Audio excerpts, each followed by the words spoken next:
सिया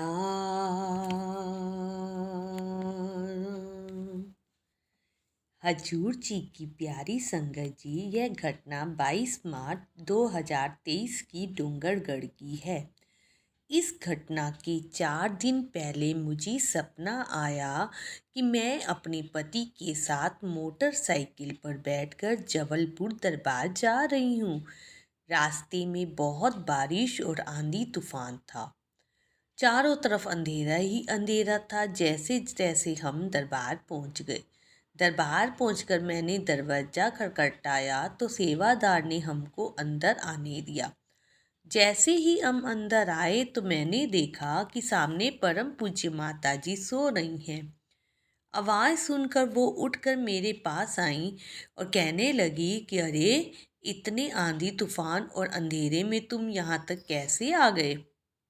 फिर परम पूज्य माता जी अंदर स्नान करने के लिए चली गई। जब वो स्नान करके बाहर आए तो मैं क्या देखती हूँ कि और भी बहुत सारी औरतें वहाँ बैठी हैं, पर मैं उनमें से किसी को नहीं जानती थी। मुझे ऐसा लगा जैसे वो सब इंदौर की संगत है। इतने में पूज्य माता जी ने फरमाया कि यहाँ जितनी औरतें बैठी हैं वो सब सुहागन रहेंगी।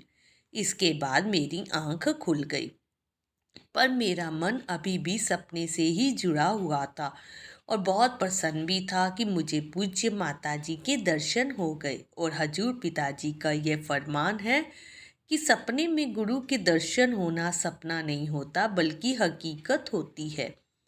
बस इसी बात पे आत्मविभोर हो रही थी मैं। साथ ही यह सोच भी रही थी कि सपने में पूज्य माता जी ने जो फरमाया था वहाँ पहले से बैठी औरतों के लिए था या मेरे लिए था, क्योंकि मैं तो बस पहुंची थी। फिर मैं रोज़मर्रा के काम में व्यस्त हो गई। 4 दिन ऐसे ही निकल गए। यह बात आई गई हो गई।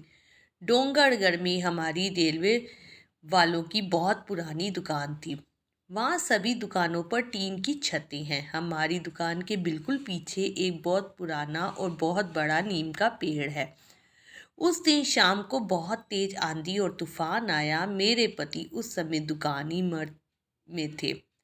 इतने में एक आदमी भागा भागा आया और उनसे बोला कि भाई साहब, आपके पीछे जो नीम का पेड़ है उसका एक टुकड़ा आपकी दुकान की छत पर गिर गया है, वह थोड़ा सतर्क हो जाए और जल्दी से बाहर आकर दुकान का शटर नीचे करके दुकान पर आने लगे। कि इतने में एक दूसरा आदमी आया और कहने लगा कि आपकी दुकान की छत पर पेड़ का एक और टुकड़ा गिर गया है। उस समय आंधी के कारण लाइट भी चली गई थी। चारों तरफ अंधेरा छा गया था। मेरे पति ने जल्दी से दुकान बढ़ाई और थोड़ा पीछे हटे तो एक और जोर की आवाज़ आई। पेड़ का एक और टुकड़ा छत पर गिर पड़ा।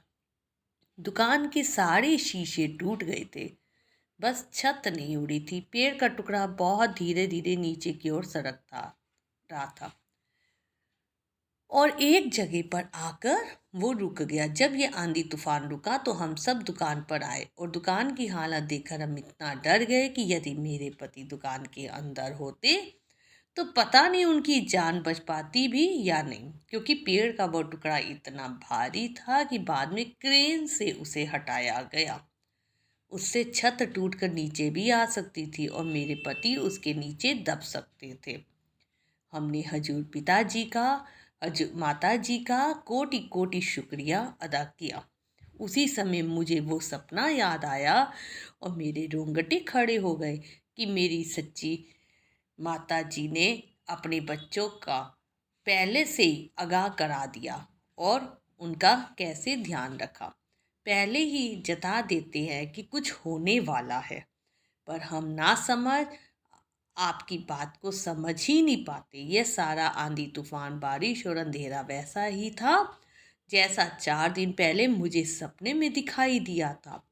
और फिर पूज्य माता जी के वचन याद आ गए कि जो उन्होंने फरमाए थे कि यहाँ पे जो भी औरतें हैं सब सुहागन रहेंगी। वाह मेरे दीनदयाल सतगुरु, आप अपने बच्चों की कैसे संभाल करते हो, जिसकी आज के समय में मिसाल मिलना मुश्किल ही नहीं नामुमकिन है। तेरे किते उपकारां नूं भुलाइए कदी ना। बोल साचे दरबार की जय। संगत जी, साखी सुनाने में कोई गलती हो गई हो तो माफ़ कीजिएगा।